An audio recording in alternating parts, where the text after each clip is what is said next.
Let her wait outside. We're having dinner." The voice of my daughter-in-law, Caroline, cut through the window like a knife. My own daughter-in-law had just condemned me to stand in the rain while they enjoyed their meal. I had been standing there for 3 hours. 3 hours getting soaked while my family ate warmly inside the house I had helped them buy. But that night, I made a decision that brought them to their knees the very next day. My name is Helen. I am 69 years old, and it all began on a Friday morning when I woke up filled with excitement. After 3 months without seeing my grandson, Leo, my son Ben had finally invited me to dinner. "Mom, come over today at 6. We really want to see you," he had said in that sweet voice that always melted my heart. I have been a widow for 5 years. I had worked my entire life cleaning houses, selling baked goods, doing whatever it took to raise my son, and now that he had his own family, I was still the one supporting them. Their bank accounts, the mortgage on the house, Leo's private school, the car payments, it all came from my pension and my life savings. But I didn't care. They were my blood, my reason for living. I got ready with such care that afternoon. I chose my maroon dress, the one that made me feel elegant despite my wrinkles. I put on my late mother's pearls and that French perfume I had bought on sale. I wanted to be perfect for my family. I walked to the toy store downtown and bought that new Transformer robot Leo had asked for the last time we saw each other. I also stopped by the French bakery for those little macarons that Caroline loved so much. The bags were heavy in my arms, but my heart was light with happiness. I took the number 43 bus, the same one as always. A 45-minute journey watching the city go by, imagining Leo's surprise when he saw his gift. It was a beautiful October afternoon. The sky was clear, and there was a soft breeze that reminded me of when Ben was little and we would go to the park to feed the pigeons. I arrived in their suburban neighborhood, the one that made me so proud because I knew my effort had made it possible for them to live there. I walked the 4 blocks from the bus stop to their house, that 2-story house with a garden, the house that had my name on the deed as a co-signer. I rang the doorbell at exactly 6 o'clock, just as we had agreed, and that's when my nightmare began. Caroline opened the door with a forced smile. She was wearing an elegant black dress that I had given her last month. "Hello, Helen," she said without inviting me in. "Look, you've come at a bad time. We have guests." "But Ben invited me to dinner," I replied, confused, feeling the bags grow heavier in my arms. Yes, but you know what? Just wait here a moment while I talk to him, okay?" And she closed the door in my face. I was left standing on the porch, not understanding what had just happened. I could hear voices inside, laughter, the clinking of glasses. It smelled of pot roast, of wine, of celebration, but I was outside. I waited 5 minutes, 10, 15. I rang the doorbell again. This time, Ben opened it, my son, my pride, the man for whom I had sacrificed everything. "Mom, what are you still doing here?" he asked with an uncomfortable smile. "You told me to come for dinner, son. Here I am." He glanced back over his shoulder as if consulting with someone. "Look, Mom, some of Caroline's friends showed up unexpectedly, and we don't have enough food. How about you come over tomorrow instead?" It felt like I had been slapped across the face. I had spent my last few dollars on those gifts. I had taken 2 buses. I had gotten ready with so much love. But son, you invited me. I brought gifts for Leo and— "I know, Mom, but please understand, it's complicated." Caroline appeared behind him with a glass of wine in her hand. "Helen, it really was a misunderstanding. It's better if we coordinate for another day. Yes, when we have more time to give you the attention you deserve. As if I were a burden, as if I needed to be attended to out of pity." Just then, I heard Leo's voice from inside. "Who is it, Daddy?" "No one important, son. Keep eating," Ben replied. "No one important." His own grandmother, no one important. "All right," I managed to whisper. "I'll go." But instead of leaving, I just stood there. I didn't know what to do, where to go. The buses didn't run as frequently at this hour. And then, it started to rain.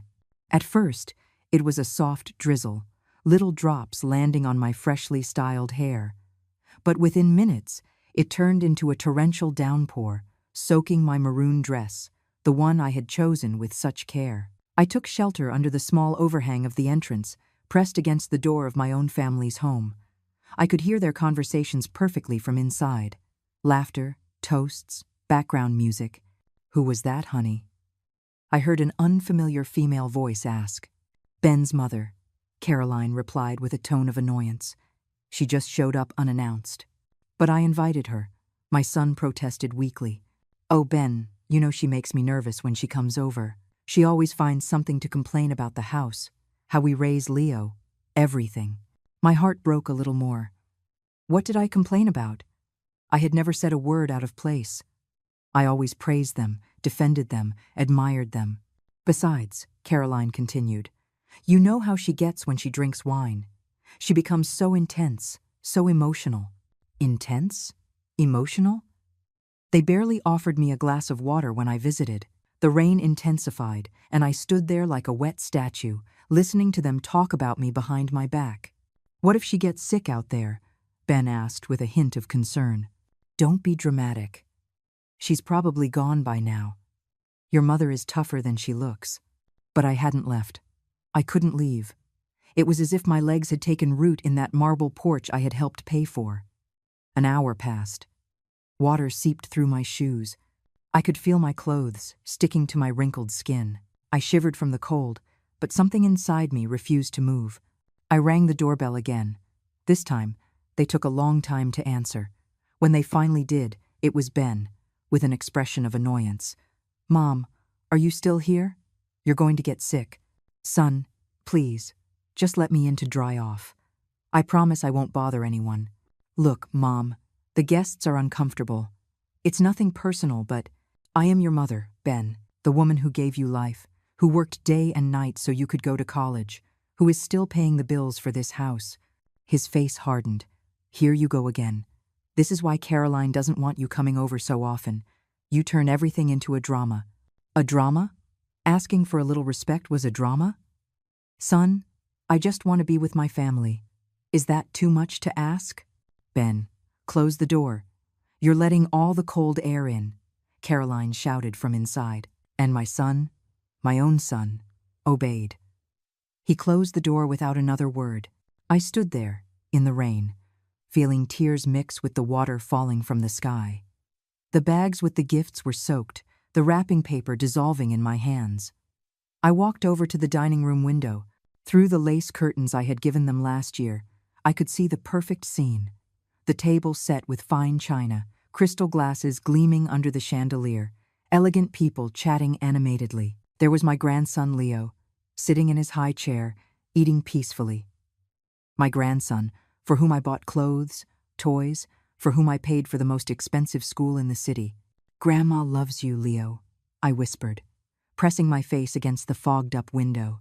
At that moment, Leo turned toward the window. Our eyes met for a second. He saw me there, soaked, shivering with cold. But instead of running to the door to hug me, he simply went back to eating as if nothing had happened. It was then that I heard the conversation that shattered me completely. "See? She's still there," Caroline said to her friend, pointing toward the window where I stood. "You're not going to let her in?" "Poor thing, she's drenched." "Not a chance. Let her wait out there if she wants. We're having a peaceful dinner, and I'm not going to let her ruin our evening." But she's the boy's grandmother. She's a very complicated woman, always wants to be the center of attention. If I let her in, she'll start with her dramas, her reproaches, her sob stories. "No, thank you." Ben intervened weakly. "Caroline, maybe we could—" "Could what? Let her in to sour our night? Your mother needs to learn she can't just show up whenever she feels like it." "But I invited her." "You invited her because you felt sorry for her, as always. But look at the situation she's put us in. Our guests asking what's going on." The child confused. Leo, my beloved grandson, looked up from his plate. "Why can't Grandma come in?" "Because the adults are talking about important things, sweetie. Your grandma is leaving soon."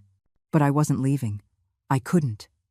It was as if the pain had nailed me to the ground. 2 more hours passed. 2 full hours under that relentless rain that seemed to mock my misery. I couldn't feel my fingers anymore.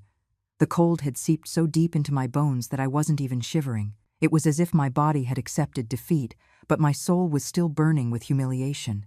3 full hours. 180 minutes of my life lost in that rain while my family dined as if I didn't exist.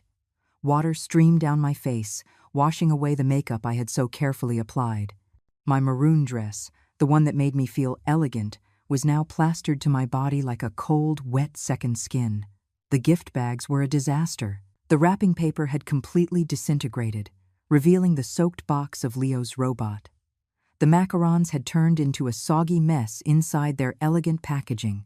But what hurt the most wasn't the cold, or the rain, or the ruined clothes. It was the realization that to my own family, I was nothing more than a nuisance. Just then, I heard footsteps approaching from the hallway inside. My heart leaped with hope. Maybe Ben is coming to get me, I thought. Maybe he's realized what's happening, but it wasn't Ben. It was Caroline, walking toward the window with a glass of red wine in her hand. She approached the curtains and pulled them back slightly to look outside. She saw me there soaked, shivering, with the ruined bags at my feet, and she smiled. It wasn't a smile of pity or concern. It was a smile of satisfaction, as if she were enjoying my suffering. She stood there for a few seconds, watching me like one might watch a show. Then she calmly returned to the dining table. "Is she still there?" her friend asked. "Yep, like an abandoned dog," Caroline replied with a cruel little laugh. "But she'll get tired and leave eventually. Don't you feel sorry for her?" "Sorry?" "Not at all. She's a manipulative woman. This is all just theater to make us feel guilty." Theater? Manipulation? When the only thing I had ever done in my life was love my family, work for them, sacrifice everything for their well-being? Besides, Caroline continued, raising her voice so I could hear her clearly, it was about time someone set some boundaries with her. She's always believed that just because she pays for a few things, she can show up whenever she wants. A few things. As if the $5,000 I transferred to their account every month were just a few things. As if the mortgage on the house, Leo's school, the health insurance, the credit cards were just a few things. "If I were you, I'd let her in," the friend insisted. "She looks awful out there." "Well, it's a good thing you're not in my place. This is my house, and I decide who comes in." Her house. The house that had my name as a co-signer on all the documents. The house whose payments came out of my account every month. Ben appeared in the dining room. I could see his silhouette through the curtains. "Caroline, it's 9 o'clock. My mom has been out there for 3 hours. She's going to get sick. Then she should leave. No one is forcing her to stay. But she has no way to get home. The buses have stopped running. Then she can call a cab or walk. It's not my problem." Walking was more than 10 miles to my house, and a taxi would cost all the money I had in my purse. "Caroline, please. She's my mother. And for that very reason, she should respect us. But no, she always has to become the victim, the martyr we all have to worship." At that moment, Leo got up from the table and ran to the window. "Grandma! Grandma Helen!" he shouted, pressing his little hands against the glass. My heart thrilled with joy. My grandson had seen me. He was calling for me. But Caroline grabbed him by the arm and pulled him back. "Leo, no. Your grandmother is playing a game to make herself the victim. Don't pay any attention to her. But it's raining, and she's all wet. Sometimes adults do strange things to get attention. Your grandmother will leave when she gets tired of her tantrum." A tantrum. Standing in the rain waiting for my family to show me a minimum of respect was a tantrum. "Ben, control your son," Caroline told my son in an authoritarian tone. And Ben, as always, obeyed. "Come here, Leo. Leave your grandma alone." "But Daddy." "No buts. Your mother is right. Grandma will leave when she wants to." My grandson looked at me one last time through the glass. In his eyes, I saw confusion, sadness, but also something that broke my soul. Fear. Fear of disobeying his parents, fear of defending his grandmother. And in that moment, I knew I had lost them forever. The rain kept falling on my head, but I no longer felt it. The emotional pain had surpassed any physical discomfort. I pulled my cell phone out of my soaked purse. I had several messages from my neighbor, Sharon, asking how the dinner had been. "Everything okay, Helen? How is my handsome grandson?" I couldn't answer her. I had no words to explain what I was going through. Instead, I dialed another number. A number I knew by heart, but never thought I would use in a situation like this.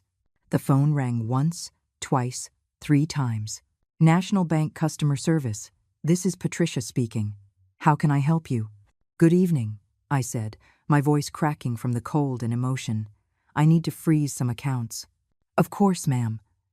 Can you please provide your account number and social security number? My voice trembled. I didn't know if it was from the cold or from the decision I was about to make. With numb fingers, I entered the numbers the operator requested. Perfect, Mrs. Helen Miller. I see that you are the primary holder on several accounts and a cosigner on several others. Which ones specifically do you need to freeze? I took a deep breath. Through the window, I could see Caroline serving dessert to her guests. Leo was laughing at something one of the adults had said. Ben was making a toast with a glass of wine that probably cost more than I spent on groceries in a week. All of them? I replied with a firmness I didn't know I possessed. I want to freeze all the accounts where I appear as the primary holder or cosigner. I understand. May I ask the reason? It's for the official report. Suspicion of unauthorized use. I lied without blinking. Very well. I see here we have the payroll account ending in 4587, the savings account ending in 2841, and the joint accounts ending in 7890 and 5432. You also appear as a cosigner on a mortgage and 2 credit cards. Do you wish to freeze everything? Every number she mentioned was a piece of my life. The payroll account where my pension was deposited, the savings I had built dollar by dollar over 40 years of work, the joint accounts where Ben had access for household expenses and Leo's education. Everything, I repeated. Ma'am, I must inform you that this means no one will be able to make withdrawals, transfers, or use the associated cards until you authorize the unfreezing. Are you sure? Through the window, I saw Caroline rise elegantly from the table, with the grace that only comes from years of not worrying about money. She headed toward the kitchen, probably to pour more wine, completely sure. Perfect. The process will take approximately 2 hours to take effect. Do you need anything else? Yes. I want you to email me confirmation of all the blocked operations. Of course. Your request has been logged with case number 789456. Anything else I can help you with? No, thank you. I hung up the phone with a strange sense of peace. For the first time in 3 hours, I smiled. I walked away from the window and went to the front door one last time. I rang the bell insistently, as if it were an emergency. This time, Caroline opened it, clearly annoyed. Helen, what part of you can't come in did you not understand? I just came to say goodbye, I said with a calm that unsettled her. Goodbye? Yes, I've gotten the message. I'm not welcome in this house. I could see her expression change slightly. Maybe she expected tears, pleading, drama. Well, I'm glad you finally understood. I just want you to know one thing, I continued with a serene smile. Starting tomorrow, you're going to have to learn to live on your own resources. What do you mean by that? Nothing important. Just that I think it's time for you and Ben to become fully responsible for your expenses. Caroline scoffed. Please, Helen, don't threaten me. We know you can't live without us, without Leo, without Ben. Your entire life revolves around this family. You're right. My life has revolved around you. But tonight, that changed. Oh, really? And what are you going to do? Go live alone with your cats? I'm going to be happy, I replied simply. How dramatic. Please. Ben appeared behind her. Mom, are you leaving? Do you need money for a taxi? The same son who had closed the door in my face was now worried about how I would get home. I don't need anything from you, son. Not anymore. Don't be like that, Mom. You know how Caroline is when she has guests. We'll talk tomorrow. There's nothing to talk about, Ben. Why are you being so strange? It's as if something happened to you. I burst out laughing. A bitter but liberating laugh. Yes, something did happen. I realized I've been wasting my life. Mom, don't exaggerate. I'm not exaggerating. I'm being realistic for the first time in years. Caroline grew impatient. All right, enough. If you're done with your soap opera, we have guests waiting. Of course. Go back to your dinner. Enjoy your perfect life. I turned and started walking toward the street. Mom, Ben shouted. How are you going to get home? That's not your problem anymore, I replied without turning back. I walked in the rain, soaked, with the ruined gift bags dangling from my arms. But for the first time all night, I felt light. I reached the main avenue and hailed a cab. The driver, an older man, looked at me with concern. "Ma'am, are you okay? You're soaked." "I'm perfect," I answered, and it was true. The entire ride home, I couldn't stop smiling. In my purse, my phone vibrated with the confirmation from the bank. "Dear customer, we confirm that all your accounts have been successfully frozen. No transactions can be made until further authorization." Tomorrow was going to be a very interesting day. I arrived home around 11 o'clock at night, completely drenched, but with a strange sense of freedom I hadn't felt in years. I took off the ruined maroon dress, had a hot shower, and put on my most comfortable pajamas. For the first time in a long time, I slept soundly, without nightmares, without worries about Ben's expenses, without anxiety about pleasing Caroline. It was as if I had left a 100-pound weight at the door of that house. I woke up the next day with the sun streaming through my window. It was 8 in the morning, and I felt renewed. I made my usual black coffee, toast with homemade jam, and sat on my small balcony to enjoy breakfast. My phone had been silent all night. I checked it and had no messages. That's strange, I thought. Ben usually texts to see if I got home okay. But then I remembered the night before and understood that things had changed forever. At 9:30, my doorbell rang. I looked through the peephole and saw my neighbor, Sharon, standing at the door with a bag of pastries. "Good morning, Helen. How was dinner last night? You look very relaxed." I told her everything, every detail of my humiliation, every cruel word from Caroline, every moment in the rain. Sharon listened with her eyes growing wider and wider. "I can't believe they did that to you," she said, indignant, "after everything you've done for them." "I don't care anymore, Sharon. For the first time in my life, I made a decision just for me." "You froze all the accounts?" "All of them. And I don't plan on unfreezing them until they beg for my forgiveness on their knees." Sharon laughed. "I love this new Helen. It's about time." We were chatting when my phone started ringing like crazy.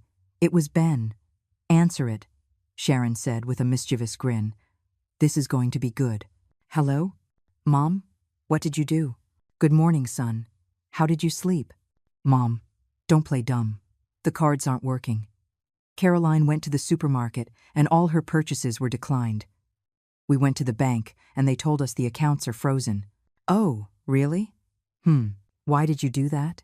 "Because it's my money, Ben, and I've decided I no longer want to share it with people who disrespect me." "Mom, don't exaggerate. Caroline was nervous about the guests. You know how she island?" "I know exactly how she island. That's why I made this decision." "But you can't do this. We have bills, commitments. Leo's school tuition is due today." "That's not my problem anymore." "What do you mean it's not your problem? He's your grandson." "My grandson who saw me in the rain yesterday and didn't lift a finger to help me." I could hear Caroline shouting something in the background. "Caroline says that if you don't unfreeze the accounts, she's going to have to get a job." "What wonderful news. It's about time."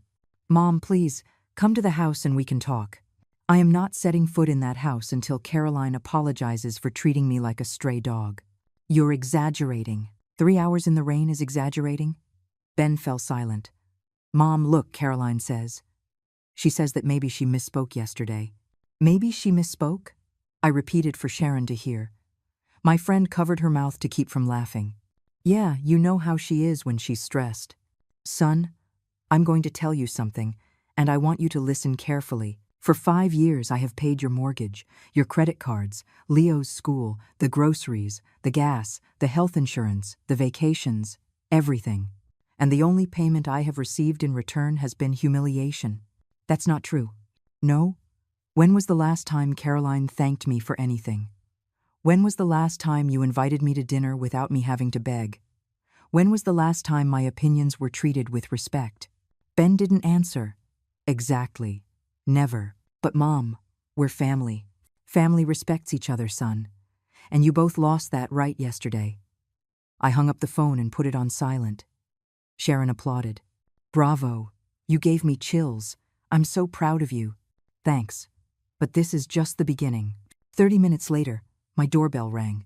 I looked out the window and saw Ben's car parked outside.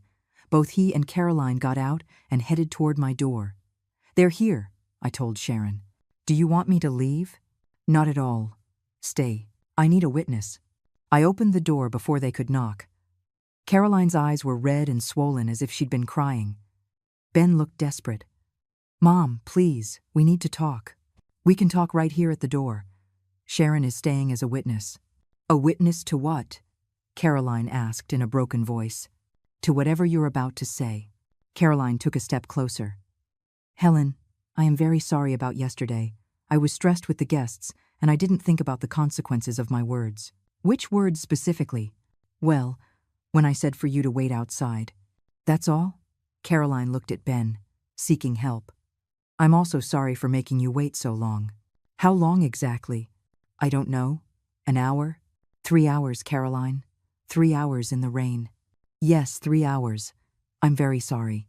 And what else are you sorry for? What else? Caroline, you said a lot of things yesterday. That I was manipulative. That it was all theater. That I should wait outside like an abandoned dog. Caroline's face crumbled. I didn't say that. Yes, you did. And you also said I was a complicated woman, that I always wanted to be the center of attention, that you had to set boundaries with me. Ben looked at her, shocked. You said all that? Ben, it doesn't matter what I said. The important thing is I was upset, and I wasn't thinking. Yes, it does matter, I interrupted, because those words showed what you really think of me. Helen, please, just unfreeze the accounts, and let's forget all this. Number. What do you mean, no? I'm not unfreezing anything until you give me a real apology. On your knees. On my knees? Caroline was outraged. That's humiliating. Just as it was humiliating for me to stand for 3 hours in the rain, waiting for my family to grant me a shred of dignity. Ben intervened. Mom, be reasonable. Caroline already apologized. That was not a sincere apology. That was an apology of convenience. What do you want me to do? Caroline asked desperately. I want you to kneel, right here, in front of Sharon as a witness, and apologize for every single cruel thing you said to me yesterday. That's too much. Then there's no deal. I turned to go back inside my apartment. Wait, Caroline shouted. She looked at me with a mix of desperation and wounded pride. I could see the internal struggle between her need for the money and her resistance to humbling herself before me. Fine, she finally whispered. Ben looked at her, surprised. Caroline, you don't have to. Yes, I do, she interrupted, tears in her eyes. We have no choice. Slowly, very slowly, Caroline knelt on the floor of my entryway. Her knees touched the cold tiles that I myself had laid years ago when I bought this little apartment with my savings. Helen, she began, her voice cracking. I apologize for leaving you waiting in the rain. Continue, I said firmly. I apologize for calling you manipulative. And what else? Caroline took a deep breath, tears streaming down her cheeks. I apologize for saying it was all theater, for comparing you to an abandoned dog, for saying you were a complicated woman. And for what else?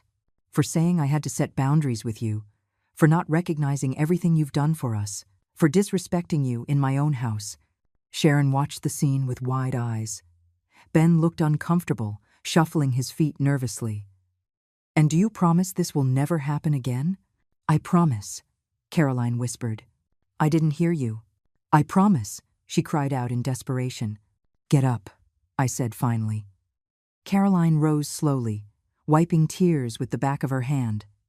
Her elegant dress now had dust on the knees. Very well. Now for part 2. Part 2? Ben asked, alarmed. Yes, the apology is just the first step. Now come the new rules. What rules? Caroline looked terrified. Sit down here in the garden chairs. This is going to take a while. Ben and Caroline sat like scolded schoolchildren. Sharon settled into her chair with a satisfied smile. Rule number 1, I began. I am no longer your personal bank. From now on, you will be responsible for all of your own expenses.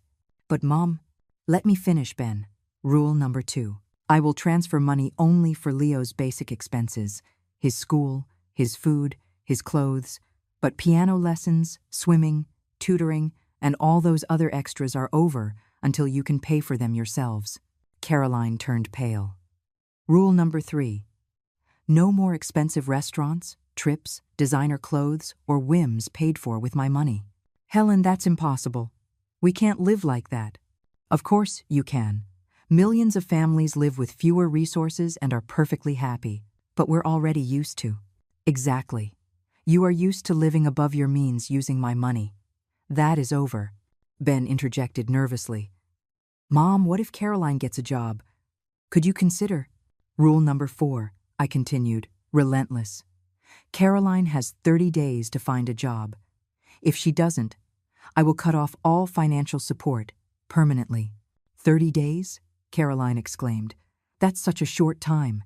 It's more time than you gave me yesterday to find shelter from the rain. Sharon nodded in approval. Rule number 5. My visits will be by specific invitation only. No more come whenever you want, and then making me wait at the door. Okay, Ben muttered. Rule number 6. When you do invite me, you will treat me with the respect I deserve. No more making me feel like an unwelcome guest in the house I helped pay for. Yes, Mom. Rule number 7. Caroline will take a class on etiquette and respect for one's elders. That's humiliating. As was listening to your comments yesterday, Caroline looked at Ben, pleading for help, but he was too scared to contradict me. Rule number 8. You will open a savings account where you will deposit 10% of any income you have. It's time you learn to be financially responsible. But if we don't have any income? Caroline protested. Then you had better find a job quickly. Rule number 9. No additional credit cards. The ones you have are sufficient. And rule number 10, I said with a smile, is the most important of all. What is it? They both asked in unison. A single act of disrespect, a single humiliation, a single derogatory comment toward me, and everything is over. Forever. No second chances. The silence was deafening. Caroline was crying silently. Ben looked defeated, and Sharon was smiling proudly.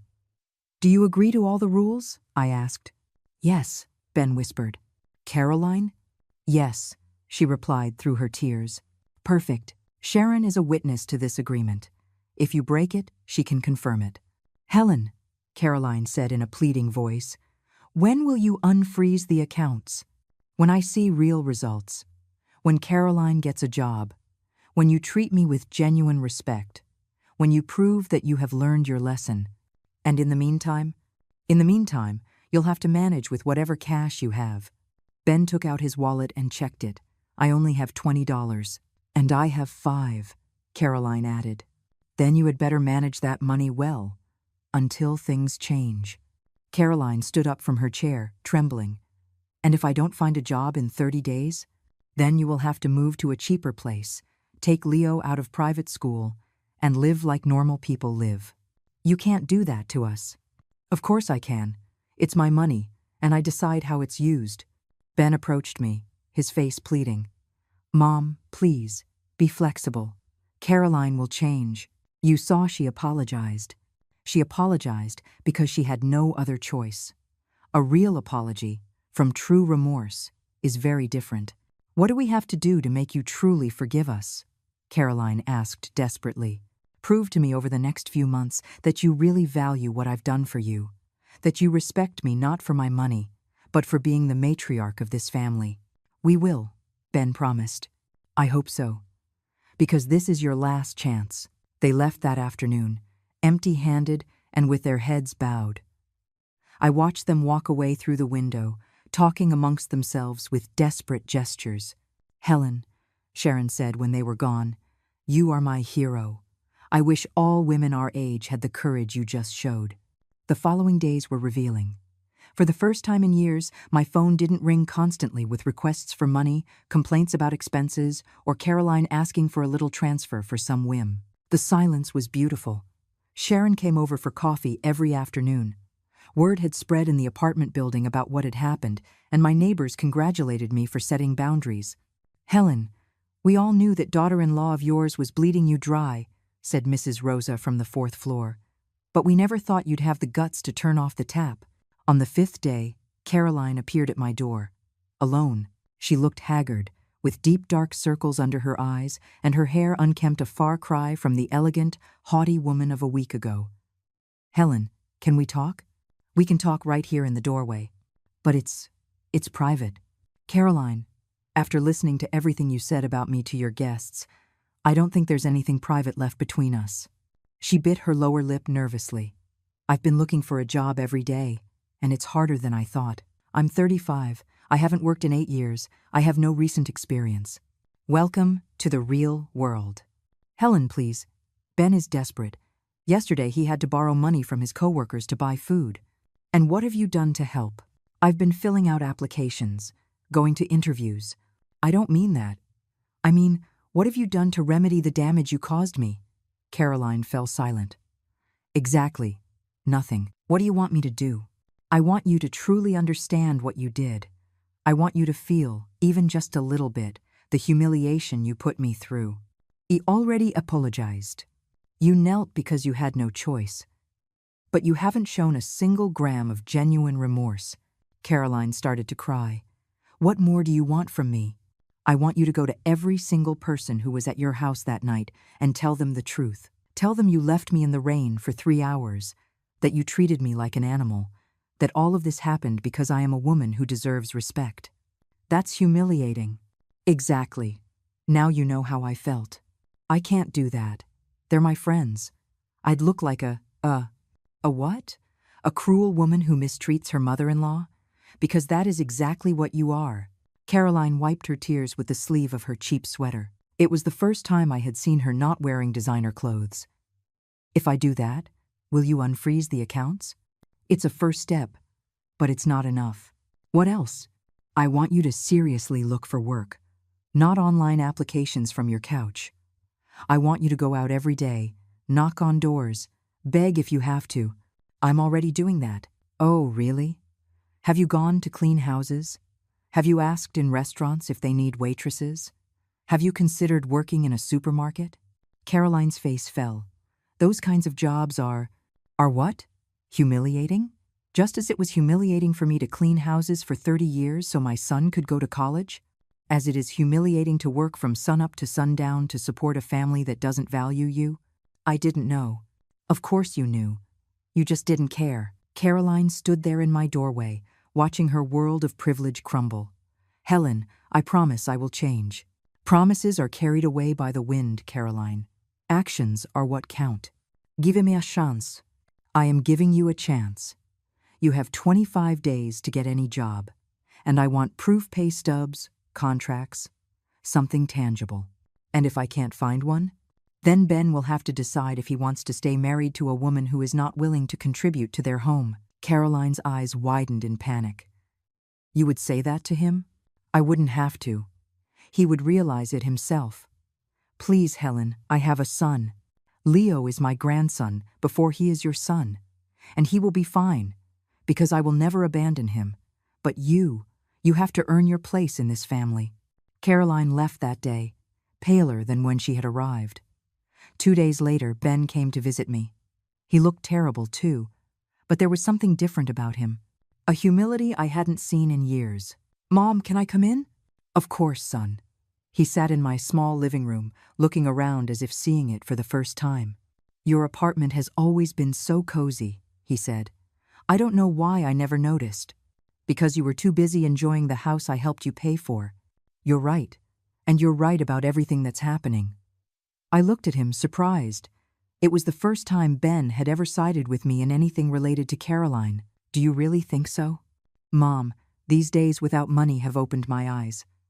Caroline has been hysterical, screaming at me that I'm useless for not being able to support my family. She has said horrible things to me. Like what? That I'm a failure. That if it weren't for your money, we never would have had the life we have. That she only married me because I had a rich mother. I felt a stab of pain. She said that to you?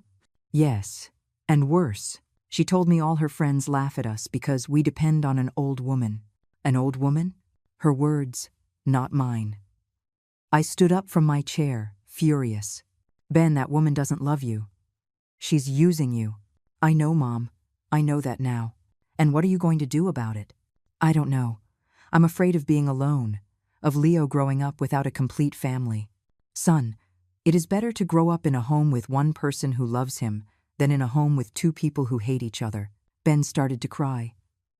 My 40-year-old son, crying like a child. Mom, I think I made a terrible mistake marrying Caroline. When did you realize? These past few days, when we had no money, when she had to face reality, she showed her true colors. She's selfish, cruel, materialistic. And yet, you chose to believe her instead of defending me. I know, and I regret it every day. Do you regret it, or are you just scared because the easy money ran out? Ben looked me straight in the eye. I regret it, because I lost the most important woman in my life for a woman who doesn't even respect me. For the first time in days, I felt like my son had come back to me. Son, I said, taking his hands, you have never lost me, but you do need to make some difficult decisions. Like what? Like deciding if you want to stay in a marriage where there is no love or respect. Ben sighed deeply. Mom, I'm scared. Caroline could take Leo. She could ask for alimony. She could. Ben, stop being afraid and start being brave. Do you think I wasn't scared when your father died and I was left alone with you? Do you think I wasn't scared when I worked 3 jobs so you could go to college? No, Mom. You were always so strong. I wasn't born strong, son. I became strong because I had no choice, and neither do you. At that moment, my phone rang. It was an unknown number. Hello? Mrs. Helen Miller? Yes, this is she. This is Monica Garcia, the principal at Leo's school. I'm calling because this month's tuition payment was declined, and we need to get the account current. I looked at Ben, who had heard the entire conversation. How much is owed? It's $1,200 for this month, plus $800 in accumulated fees. I understand. Could you give me until Friday to make the payment? Of course, ma'am. But after that date, we will have to suspend Leo until the situation is resolved. I hung up and looked at my son. Ben, do you have it? Mom, you know I don't. Then Caroline has 3 days to get a job, or Leo is out of school. You can't do that. He's your grandson. Exactly. He's my grandson. And I am not going to keep paying for his education so his parents can live like royalty without working. If Leo gets kicked out of school, you enroll him in a public school, like I did, like you did for the first few years. Caroline will never accept that.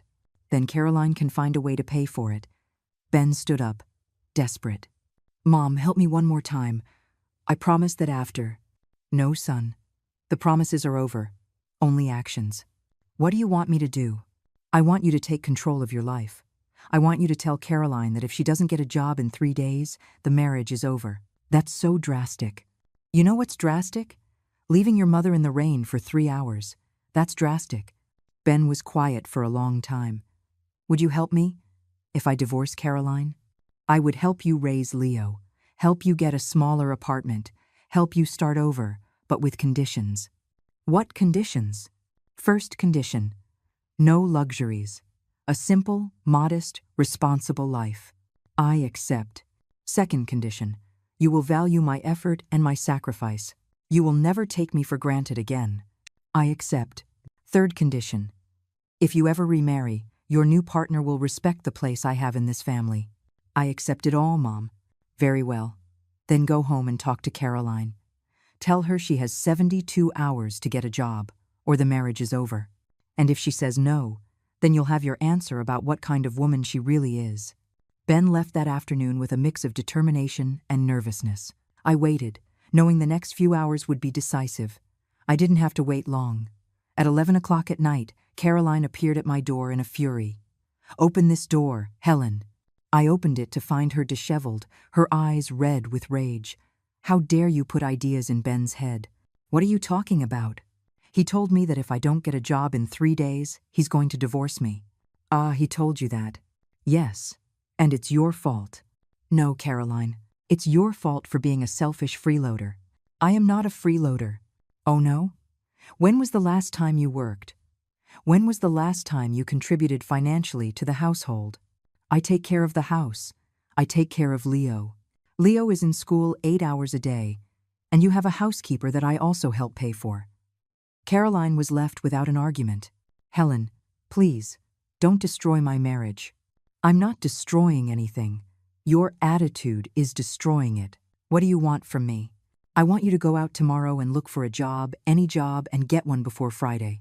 That's impossible. It's not impossible. It's difficult. There's a difference. And if I get one, will you unfreeze the accounts? I will start to contribute gradually. But it will never be like it was before. What does that mean? It means you will have to live primarily on what you earn. I will only help with Leo's basics. Caroline started to cry with frustration.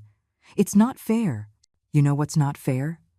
That a 69-year-old woman has to work to support two able-bodied adults. But we need you. You don't need me. You need my money. There's a big difference. Helen, please. Caroline, I'm going to tell you something, and I want you to burn it into your brain. If you don't go out tomorrow and seriously look for a job, if you don't have a source of income by Friday, I will unfreeze the accounts for one reason only, to help Ben divorce you. Caroline's eyes widened in terror. You would do that? Without hesitation. Because my son deserves a woman who loves him, not one who uses him. I do love Ben. No, Caroline, you love the comfortable life that Ben can give you thanks to my money.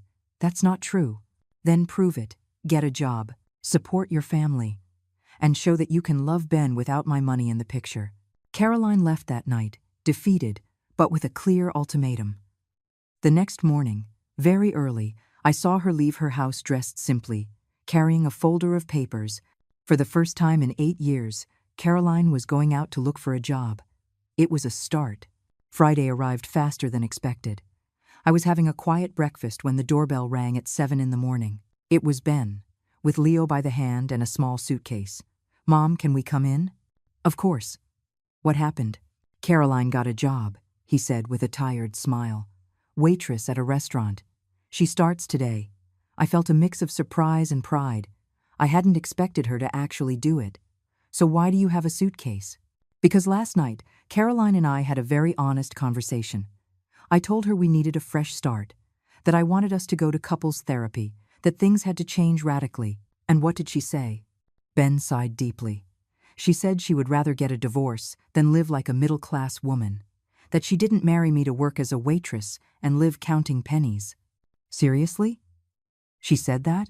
Her exact words were, if your mother isn't going to maintain my lifestyle, then there's no point in us staying together. I was speechless. Caroline had shown her true colors without any pretense. And what did you say to her? That she was right, that there was indeed no point in staying together if she was only with me for the money. Leo, who had been quiet, came over to me. Grandma Helen, does Mommy not love me anymore? I knelt down to his level. Sweetheart, your mommy loves you very much. But sometimes adults can't live together because they think very differently. I'm going to live with you and Daddy? His little eyes lit up. You would like that? Yes, it always smells nice here, and you give long hugs. I felt my heart melt. Son, I said to Ben, are you sure about your decision? Completely. These last few days, I realized I've been living a lie. Caroline never loved me. She only loved the comfort I could give her thanks to you. And you don't regret it? Not at all. I feel free. My phone rang. It was Caroline. Should you answer? Ben asked. Of course. Helen. Yes, Caroline. Did Ben tell you? Yes. He told me you got a job. Congratulations. Don't congratulate me. It's horrible. 8 hours on my feet, rude customers, miserable tips. Welcome to the real world. Helen, we can fix this. I can keep working if you go back to helping us financially like before. No, Caroline. Ben has made his decision. But he can't support Leo alone. He won't be alone. He'll be with me. With you? What do you mean? I mean Ben and Leo are moving into my apartment while he gets back on his feet. A scream came from the other end of the line. That's illegal. You can't take my son from me. I'm not taking anything. You decided that money was more important than your family. I'm going to sue. Go ahead. With what money are you going to pay for a lawyer? Caroline hung up, furious. Ben looked at me, worried. Do you think she can do anything legally? Son, a woman who abandons her family because she doesn't want to work is hardly going to win custody of a child. The next few months were some of the most beautiful of my life. Ben got a second, part-time job. Leo started at a public school and, against all odds, was happier than ever. "Grandma," he told me one afternoon while we were doing homework, "why was Mommy always angry before?" "Because your mommy didn't know how to be happy with simple things." "I'm happy here with you." "Really?" "Yes. There's no shouting here, no fights, and there's always good food." Ben had changed completely. He was more affectionate, more grateful, more present. At night, after Leo was asleep, we would stay up talking like we did when he was little. "Mom," he told me one night, "forgive me for all these years.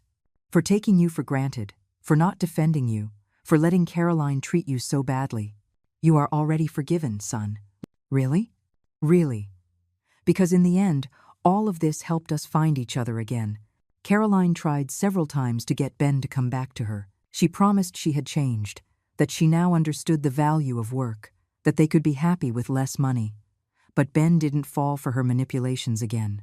"My mother taught me something very important," he told her, the last time Caroline came begging. "She taught me that real love is not negotiated, it's not conditional, and it cannot be bought." A year later, I was on my balcony, watching Leo play in the small garden when the phone rang. "Mrs. Miller?" "Yes. This is Leo's teacher. I just wanted to congratulate you. Your grandson is one of the most polite and happy children in the school." "Thank you. And I wanted to ask if you would be interested in giving a talk to other grandmothers about parenting. Many are going through situations similar to yours." "What kind of situations?"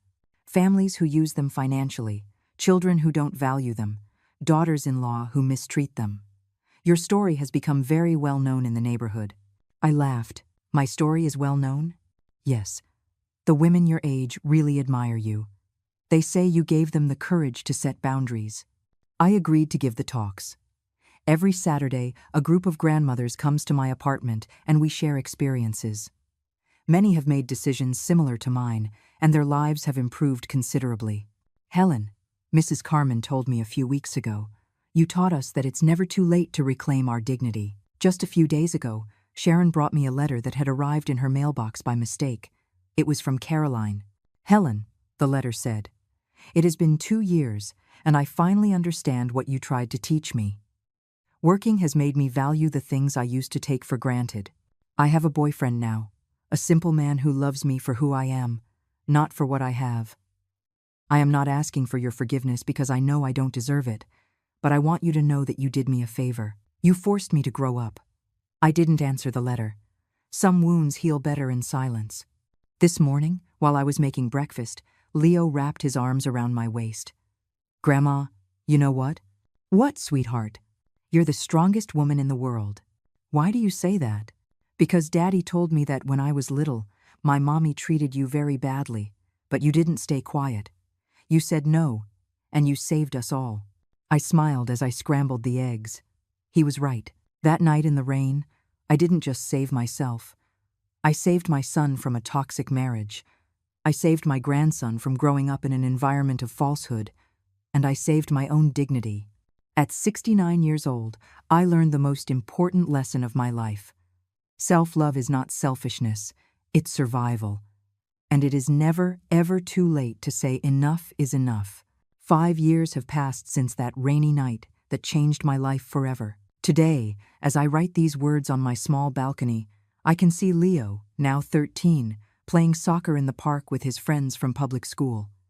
He is a kind, hard-working, and respectful boy. My story has become legendary in the neighborhood. Women stop me on the street to tell me how my example inspired them to set boundaries in their own families. Helen, Mrs. Peterson from the building across the street told me yesterday my daughter had been asking me for money for her whims for 10 years while treating me like dirt. After hearing your story, I told her it was over. Now she works as a nurse and visits me for dinner every Sunday. Our relationship has never been better. These stories repeat every week. I have, without intending to, become a sort of community leader for older women. I have a WhatsApp group called the Phoenix Group, where we share experiences and support each other. Ben has blossomed as a man and a father. He got a promotion at his job and now manages his own department. He lives in a small but respectable apartment 3 blocks from my house and comes for dinner every Wednesday and Sunday.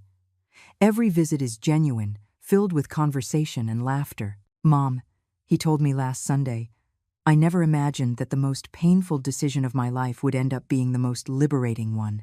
Are you referring to the divorce? I'm referring to choosing you over Caroline. For the first time in my adult life, I made the right decision. Caroline got married 2 years ago to an accountant she met at the restaurant where she worked.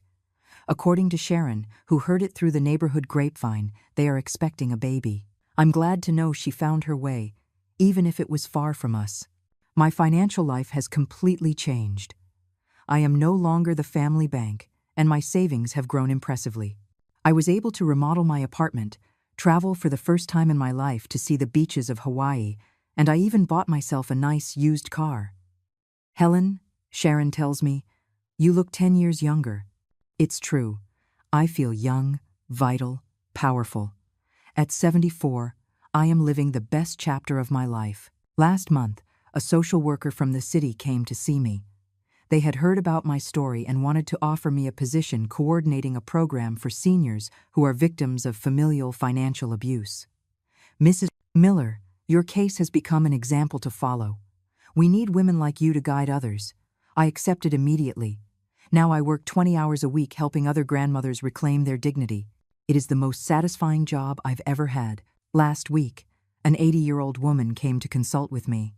Her son had kicked her out of her own house to sell it, promising he would take care of her, only to have her sleeping in a storage shed and acting as an unpaid nanny to his 5 children. Mrs. Miller, she asked, do you think at my age I can start over? Mrs. Davis, I replied, I started over at 69. You have all the time in the world. Last Sunday, Leo asked me a question that shook me. Grandma, do you think when I grow up, I'll treat my wife well? Why do you ask that? Because I remember how Dad used to let Mom treat you badly, and I don't want to be like that. Sweetheart, the very fact that you're worried about it means you're already different. I promise you, if I ever see you treat someone badly, I will call you on it. That conversation filled me with hope. Leo is growing up with solid values, seeing the example of a grandmother who respects herself and a father who learned to value the women in his life. This morning, as I had my coffee, I reflected on the journey. That night in the rain was my breaking point, but it was also my rebirth. I learned that it's never too late to say no, that true love includes respect, that being good doesn't mean being a fool, and that the family that mistreats you does not deserve your sacrifice. But above all, I learned that a woman can reinvent herself at any age. A journalist came to interview me last week for an article on elder abuse. Mrs. Miller, she asked, what would you say to a woman who is living what you lived through? I would tell her that her dignity is worth more than any comfort, that it is better to be alone and at peace than accompanied and humiliated, and that it is never, ever too late to start over. Do you regret anything? I only regret that it took me so long to fight back. The article was published last week, and my phone hasn't stopped ringing. Last night, while helping Leo with his math homework, he told me something that filled my heart. Grandma, my teacher asked us to write about our favorite hero. And who are you going to write about? About you. Me? Why? Because you're the only person I know who turned sadness into strength. Today, 5 years after that night that changed my destiny, I can say with certainty that I was brave, that I chose my dignity over comfort, that I saved not only my life, but the lives of my son and my grandson. And every time I see an older woman walking with her head held high, setting boundaries, respecting herself, I feel that my story was worth it. Because sometimes, a single woman who says enough can change the world.